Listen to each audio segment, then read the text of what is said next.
number 268 in the Masters of Cinema series, is The Saphead, starring Buster Keaton. In fact, this was Buster Keaton's first starring role in a feature film, and as such, it's a little bit different than some of his later efforts. Now, in this one, we get a great story of Nick Van Alstyne, who is this kind of patriarch of a family. He's really kind of wealthy, does a lot of wheeling and dealing, a lot of investments.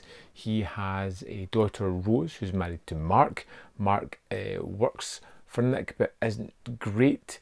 We have Bertie, the son of Nick, who's, well, played by Buster Keaton, so he's a little bit aloof, a little bit airy-fairy about what he wants to do. He's trying to be someone that he's not, to impress Agnes, the woman that he wants to marry, who seems to be just as much in love with Bertie as Bertie is with her. Of course, things are never going to go easy with this family, because it turns out that Mark's not the best of characters, and he's going to cause a lot of problems for, well, pretty much everybody in this film.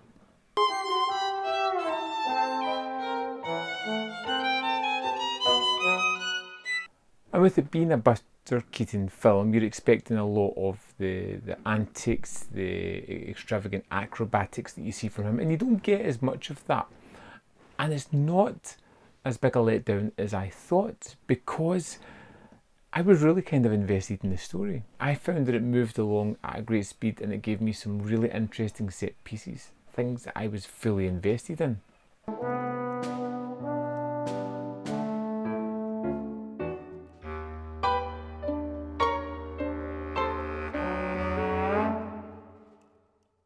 And that's the heart of The Saphead. The fact that I liked Bertie as much as he was a lovable kind of loser. He always kind of managed to fail upwards, but he did fail a lot, and you see that through certain sequences in the film, like when he's waiting on Agnes coming into the wrong train station, when he's first on the trading floor of the investments and people are just picking on him, but he plays it as a game, and that kind of solemn demeanour is something that really comes across in here. You know, it doesn't give any inclination into what he's actually feeling. So when he's being bullied and then turns out that he's enjoyed it, you're feeling rather surprised about it, but uplifted at the same time.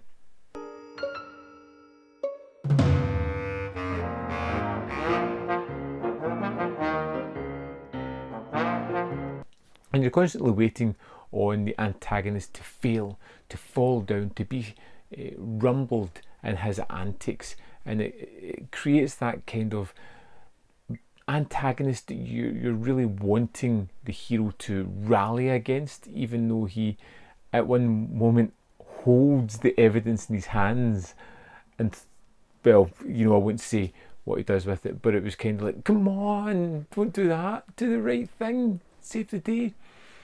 I really enjoyed The Saphead. I found that it had just the right amount of humour. It had a great deal of wonderful just story, and the characters I felt really came across tremendously well. I really enjoyed this. In fact, I like this a lot more than some of the other Buster Keaton films I saw, and even though he doesn't have a hand in directing this one, he does a little bit of what I've used to seeing him doing. The fact that he gets to play such a great character in his debut feature-length film is terrific. I really like The Saphead a lot. So let's jump in and have a look at the extras, see what there is to offer. Here we are on the disc for The Saphead. We have the version with the score by Andrew Earl Simpson. We have the David Callat commentary.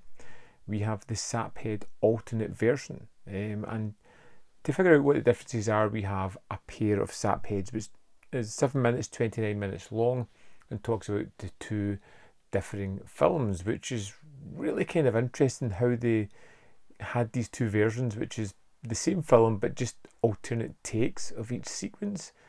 Really weird and unusual. Next we have Bubbling Gravity by David Cairns. This is 21 minutes 49 seconds. It's an interesting visual essay, although it feels as if it gets a little bit dull at certain points. I'm starting to tune out. Then we have The Scribe, which is 29 minutes 44 seconds, made in the mid-60s.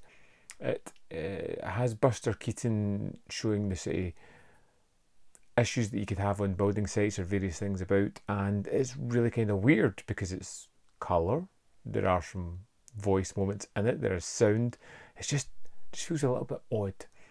But this one as well comes with a commentary. We also have interviews with Keaton, and these are extensive.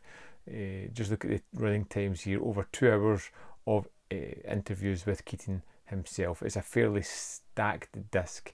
The Saphead was a standalone release. We often got 3 film box sets. You can see with the amount of extras the reason why it's standalone. So there we have it. Another fantastic winner from Masters of Cinema. The Saphead, terrific. Another one that I should have got to way before now, but I finally watched it and I thought it was terrific. I would love to know your thoughts on the Saphead, whether you thought it was great, whether you hated it, whether you fell somewhere in the middle of there. Let me know in the comment box below. We can have a little discussion about where you think it lands in Keaton's filmography. There's more content up here where you can see more of my stuff if you are so inclined to watch it, which I'd be grateful if you did. In the description box below are links to the Patreon membership program at manvfilm.com, all ways in which you can support me. Again, that would be greatly appreciated. Thanks for watching, and I'll see you next time.